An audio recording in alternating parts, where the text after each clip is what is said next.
The gentlelady from Georgia, Ms. McBath. Thank you so much, Chairman. Thank you for convening this hearing, and thank you, Secretary Becerra, for your continued service to our country. We truly do appreciate your service. And as you know, during the public health pandemic, we've seen the rising rates of substance use and overdose, gun violence, and domestic violence. With many families that have been sheltering at home, victims of domestic and family violence have become even more vulnerable. And I've seen too many families in my home state of Georgia suffer at the hands of domestic and family violence. We really have to make sure that we're doing everything that we can to protect these families and families all across the nation.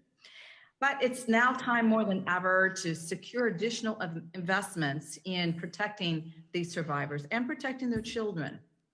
The pandemic has compounded the challenges that people surviving intimate partner violence face every single day, even as we continue our path toward a full recovery. To protect survivors of domestic and family violence, the House passed my legislation, the Family Violence Protection and Services Improvement Act. We'll call it FVPSA, to reauthorize and improve the Family Violence Prevention and Services Act programs. This budget actually includes over $500 million for FVPSA funded and also FVPSA programs. Building on the American Rescue Plan Acts, it was about $450 million in emergency supplemental funding to support survivors of intimate partner violence. Secretary Becerra, how would this additional new investment really work to strengthen the department's efforts to distribute this critical funding? And how will this budget support broader HHS efforts to help people that are disproportionately impacted by intimate partner violence and help them to recover? Congresswoman, first, thank you for your leadership in this area. I don't think anyone will challenge the assertion that COVID caused many problems. One of them was at home, where we saw the increase in violence, domestic violence, intimate partner violence, which was a travesty because here you're trying to stay safe by not going out, and what you find is that you ended up with worse circumstances. And so thank you for the work that you've done on this issue.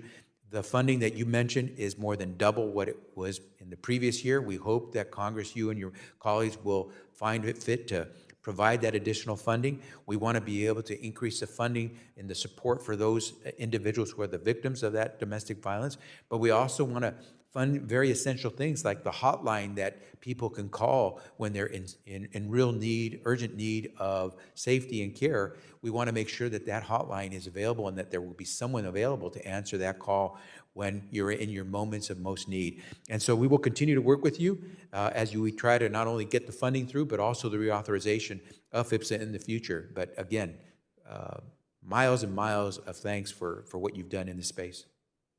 Well, thank you so much. And as we approach Black Maternal Health Week and Mother's Day, which is coming up in May, this budget invests actually $13.3 billion to support new initiatives to reduce maternal mortality and disparities in maternal health outcomes through what we know is evidence-based interventions.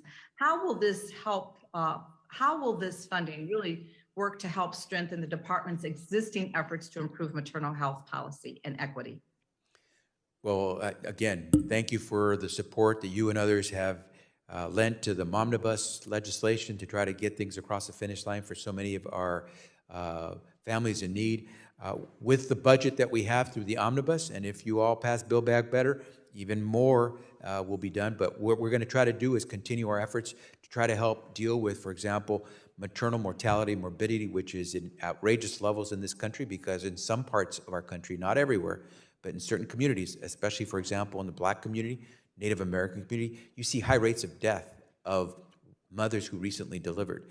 You see the inability for some families to be able to cope with the stress that comes with becoming a new family. And so we have put a proposal out there, which some states are now beginning to accept, which allows Medicaid to provide not just 60 days of maternal health care postpartum, but a full year of coverage. We think that'll go a long way in helping a lot of families. We also have specific programs that are targeted to help women in areas of disadvantage, so we can make sure that we're providing them with the help they need to prepare. My wife, who's an OBGYN, will tell you that many of these issues can be resolved before the delivery if we just give access to services. So we look forward to working with you to strengthen not just your legislation, but the efforts to help women as they get ready to deliver. Well, thank you, Mr. Secretary, for your work, and I yield back the balance of my time. Thank you. The gentlelady from Iowa, Ms. Miller Meeks.